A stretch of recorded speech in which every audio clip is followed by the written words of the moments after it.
বন্ধুরা, আজকে আমরা গোদরেজ কোম্পানির এই 5-in-1 কনভার্টেবল এসি যেটা আছে ইনভার্টার টেকনোলজির, আজকে এসিটা চালিয়ে দেখব যে এসিটা কোন মোডে কত ওয়াটেজ কারেন্ট নেয় এবং এটি আমাদের সোলার সিস্টেম যেটা আছে স্মার্ট অ্যান্ড 2500 VA সুপার এটাতে রান করতে পারে কিনা। তাহলে চলুন দেরি না করে ভিডিওটা শুরু করা যাক। এবং আর একটা কথা বলে দিই, এটা কিন্তু সম্পূর্ণ সোলারে চলবে, আমার যে সোলার সেটআপটা আছে সেটা দিয়ে। সো এটা হচ্ছে তার রিমোটটা। আগে এখানে এনার্জি মিটারে দেখে নেই এনার্জি মিটারে কি একটা শো করছে। এখানে প্রায় 30 থেকে 40 ওয়াট মতো কিছু একটা শো করছে। তাহলে আমি এখন দেরি না করে ভিডিওটা স্টার্ট করি। এসি স্টার্ট করলাম। স্টার্ট করার সঙ্গে সঙ্গে যেহেতু কনভার্টেবল এসি, এসিটাকে আমি কনভার্ট করছি সব থেকে লোয়েস্ট C1-এ দেওয়ার পরে আমি দেখব এখন যে এসিটা C1-এ কত ওয়াটেজ কারেন্ট নিচ্ছে। সো এখানে আপনারা চলে আসুন আর দেখুন যে এখানে এনার্জি মিটারে কত ওয়াটেজ কারেন্টটা শো করছে। এই মুহূর্তে আপনারা দেখবেন এনার্জি মিটারে কারেন্ট শো করছে প্রায় 600, 700, 800, ম্যাক্সিমাম 836 এরকম কিছু একটা ওয়াটেজ শো করছে। জাস্ট আমরা খানিকক্ষণ চালানোর পর দেখব যে এসিটাই কত ওয়াট ইলেকট্রিক কনজিউম করছে। এটা কিন্তু C1 মানে সব থেকে লোয়েস্ট যেই ওয়াটটা হয় সেই ওয়াটে চলছে। C1 মানে আপনার এখানে দেখাচ্ছে দেখুন 849 ওয়াট। এসিটা এখন কন্টিনিউ রান করব এবং দেখব যে কত ওয়াটে আসছে। সো ভিডিওটির সঙ্গে থাকুন এবং ভিডিওটি সম্পূর্ণ দেখুন যে কত ওয়াট কি সিস্টেমে রান করছে। আমরা এখানে দেখতে পাচ্ছি এখন কন্টিনিউ এসিটা রান করছে আর এখানে আমাদের ওয়াটেজ শো করছে 866 ওয়াট। ওয়াটটা বেড়ে গেল। আরও একবার ভালো করে দেখে নিন যে এই এসিটার সঙ্গে কিন্তু আর কোনো কিছু কানেক্ট নেই। ভালো করে দেখে নিতে পারেন, শুধুমাত্র এনার্জি মিটারটাই কানেক্ট করা আছে। এই এনার্জি মিটারটাই কানেক্ট করা আছে এসি লাইনের সঙ্গে এবং এসির এই তারটার সঙ্গে আমি সেট করে দিয়েছি। এবার যেটা আমাদের 800 ওয়াটে রান করছিল সেই ওয়াটেজটা কমে এসে এখানে 430, 436, 434, 430, 430 ওয়াটে রান করছে। আমরা আরও কিছুক্ষণ অপেক্ষা করার পর দেখব যে কত ওয়াট টোটাল কনজিউম করছে C1-এ। সো আমরা আর কিছুক্ষণ অপেক্ষা করি। অপেক্ষা করার পরে দেখি যে আরও ওয়াটেজটা ড্রপ করছে কিনা। আর বারবার একটা কথাই বলছি, এটা কিন্তু সম্পূর্ণ আমার বাড়ির সোলার সিস্টেমে চলছে। সো এই মুহূর্তে আপনারা আরেকবার দেখে নিন, এটা 428 ওয়াট, 428, 427 ওয়াটে রান করছে। আর এটা 1.5 টনের 3 স্টার এসি। এখানে আপনি ডিটেলসটা দেখতে পাবেন চাইলেই। যেহেতু এটা কনভার্টেবল এসি বলে এর ওয়াটেজটা কমে আসছে C1 টেকনোলজিতে যখন দেওয়া আছে। C1-এ কতটা ম্যাক্সিমাম নামতে পারে সেটাই আজকে দেখবো আমরা এই ভিডিওতে।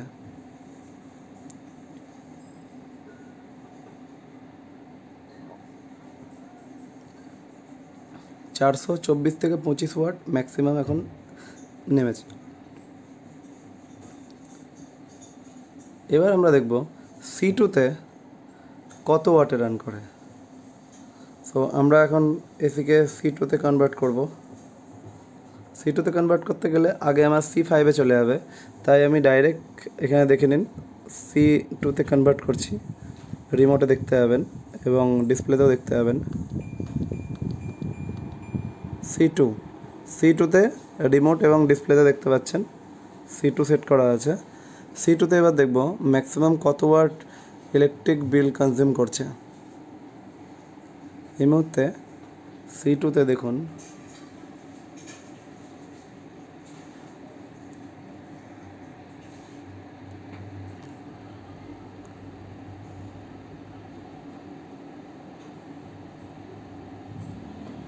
788, 790, প্রায় 800 ওয়াটের কাছাকাছি এনার্জি কনজিউম করছে। আমরা কিছুক্ষণ অপেক্ষা করার পর দেখব যে এটা মিনিমাম কততে নেমে আসতে পারে।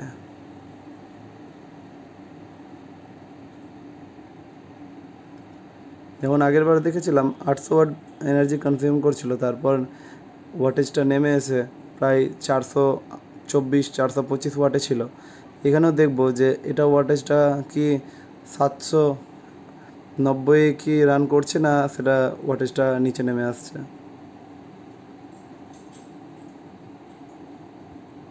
ভিডিওটি অবশ্যই লম্বা হবে, তার কারণ এরকমভাবে টেস্ট করতে গেলে একটু সময় তো অবশ্যই লাগবেই।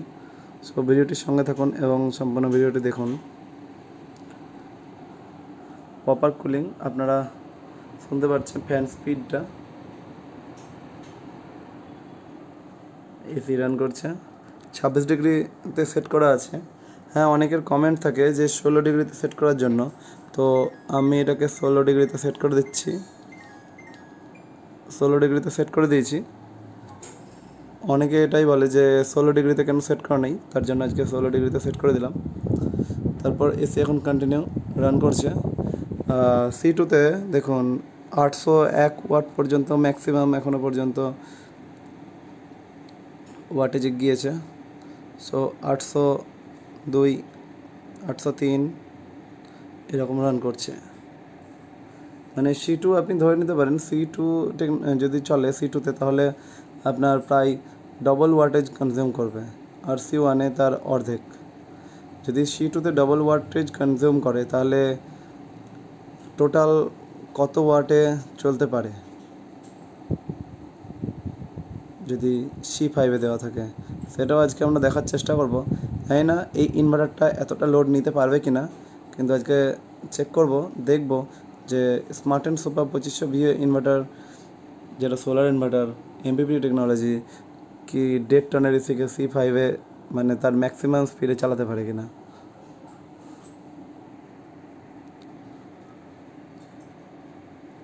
দেখুন 812, ম্যাক্সিমাম 812 এখনও পর্যন্ত দেখেছি। এবার ওয়াটেজটা নেমে আসছে 807 806,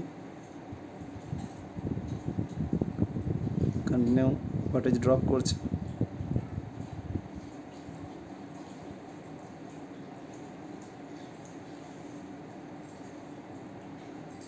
সো আমরা এখানে দেখলাম C2-তে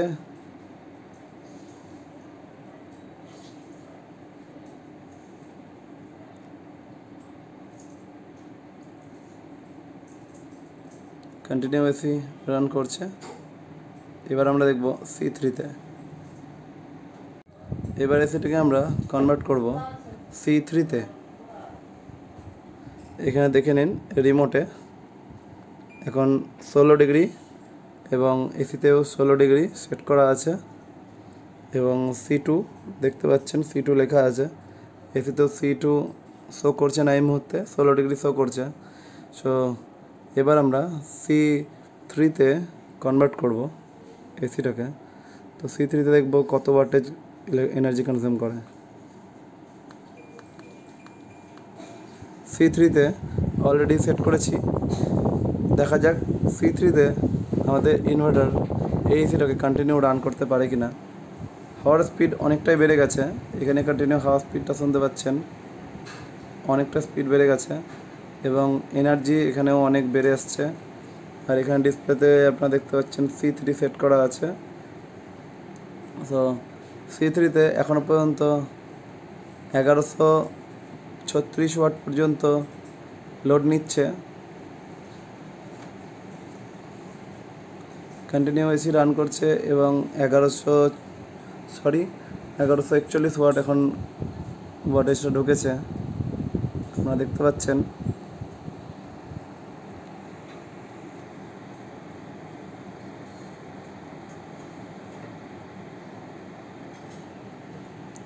কন্টিনিউ দেখুন 1142 রান করছে, এখনও 16 ডিগ্রি টেম্পারেচার সেট করা আছে, এবং C3-তে 1143 1144 ওয়াটে রান করছে। মানে আমরা মোটামুটি ধরে নিতে পারি যে C1 থেকে C3-তে প্রায় 3 গুণ বেশি এনার্জি কনজিউম করে, এবং কুলিংটাও অনেকটাই বেশি থাকবে অবশ্যই, যদিও বা যে C3-তে যেহেতু এনার্জি ওখানে অনেকটা বেশি কনজিউম করছে, সেই জন্য কুলিংটা অবশ্যই বেশি হবে, নো ডাউট। তাহলে এই মুহূর্তে আমাদের এনার্জি মিটারে আমরা দেখতে পাচ্ছি যে C3-তে 1150 ওয়াট পর্যন্ত কনজিউম করছে। আর দেরি না করে আমরা এবার দেখব C4-এ কত ওয়াট কনজিউম করছে এবং C4-এর ম্যাক্সিমাম ওয়াটেজ আমাদের ইনভার্টারে নিতে পারে কি না। তাছাড়াও বলে দেই, আমি জানি না নিতে পারবে কি না, তার কারণ বাড়িতে আরও কিছু লোড আছে যেগুলো এই মুহূর্তে চলছে, যেটা এনার্জি মিটারে শো করছে না। তার মধ্যে বলে দিই, বাড়িতে ফ্যান, লাইট, আরও কিছু জিনিস যেগুলো চলছে কন্টিনিউ। তো এই মুহূর্তে আপনারা দেখতে পাচ্ছেন C3-তে ওয়াটেজটা আরও একটু বেড়ে এসছে, বেড়ে 1160 ওয়াট 1161 ওয়াটে কনভার্ট করেছে। তো আমরা এবার C4-এ দেখব কত ওয়াট কনজিউম করছে। সো আপনারা দেখতে পাচ্ছেন আমাদের রিমোটে C3 লেখা আছে। সো এবার আমরা দেখব ডিসপ্লেতে এখানে এবং রিমোটে যখন কনভার্ট করব, প্রথমে C2, C1, C4 আপনারা দেখতে পাচ্ছেন এখানে শো করছে। এবার আমরা দেখব C4-এ কত ওয়াট এনার্জি কনজিউম করছে। C4-এ 1270, 1300 ওয়াট এবং এই সঙ্গে সঙ্গে আমাদের ইনভার্টারেও বিপ সাউন্ড শুরু করেছে 1532, 1546, 1553, 1563, 1500, 1600 কাছাকাছি, 1600 কাছাকাছি ওয়াটেজ এই মুহূর্তে উঠেছিল, যেটা আমাদের ইনভার্টারে নিয়েছে। তো এখানে বোঝা যায় স্মার্টেন সুপার 2500 VA যে ইনভার্টারটি আছে তার লোড ক্ষমতা অনেকটাই বেশি এবং তারপরেই এখানে টেম্পারেচারটা নিজে নিজে ডাউন হয়ে গেল, ম্যাক্সিমাম 1600 ওয়াট পর্যন্ত আপনাদের টেম্পারেচার ওয়াটেজটা নিয়েছে। সো বন্ধুরা, C5-এ মনে হয় কনভার্ট করলে টোটালি মেশিনটা বন্ধ হয়ে যেতে পারে, আমি জানি না, সেটাও আজকে একবার ট্রাই করে দেখব যদি হয় সম্ভব। অলরেডি আবার বিপ সাউন্ড আমি শুনতে পাচ্ছি, আমার মনে হয় এসিটা কন্টিনিউ রান করতে পারবে না, বন্ধ হয়ে যাবে। সো বিপ সাউন্ড শোনার সঙ্গে সঙ্গে আমি অপেক্ষা করছি কখন বন্ধ হচ্ছে, দেখি কখন এসিটা বন্ধ হচ্ছে। কন্টিনিউ বিপ সাউন্ডের সঙ্গে সঙ্গে এসিটা মেবি বন্ধ হয়ে যাবে। সো বন্ধুরা, বিপ সাউন্ড কন্টিনিউ দিচ্ছে, টোটালি এসি বন্ধ। আপনারা দেখতে পাচ্ছেন আবার এসি স্টার্ট হয়েছে। সো এখানে এই জিনিসটা দেখা গেল যে আমরা C3 পর্যন্ত এসিকে কন্টিনিউ আরামসে রান করতে পারবো। সো আমার বাড়িতে C1-এ এসি চলে বেশিরভাগ টাইম, বা C2-তে আমি সেটাতে আবার সেট করে দিলাম এবং এসি স্টার্ট হয়ে গেছে। সো বন্ধুরা, আপনারা স্মার্টেন সুপার 2500 VA যে ইনভার্টারটি আছে সেইটি যদি নেন, তার সঙ্গে যদি আপনারা এই 1.5 টনের কনভার্টেবল এসি চালাতে চান, অবশ্যই চালাতে পারবেন, কিন্তু সেটিকে কন্টিনিউ C3-তে যদি রান করান তাহলে খুবই ভালো, কন্টিনিউ এসিটা চলবে। তো ভিডিওটি ভালো লাগলে লাইক, কমেন্ট, সাবস্ক্রাইব করতে ভুলবেন না। সঙ্গে থাকুন এবং আমার সঙ্গে আরও নতুন নতুন ভিডিওগুলো দেখুন। ধন্যবাদ।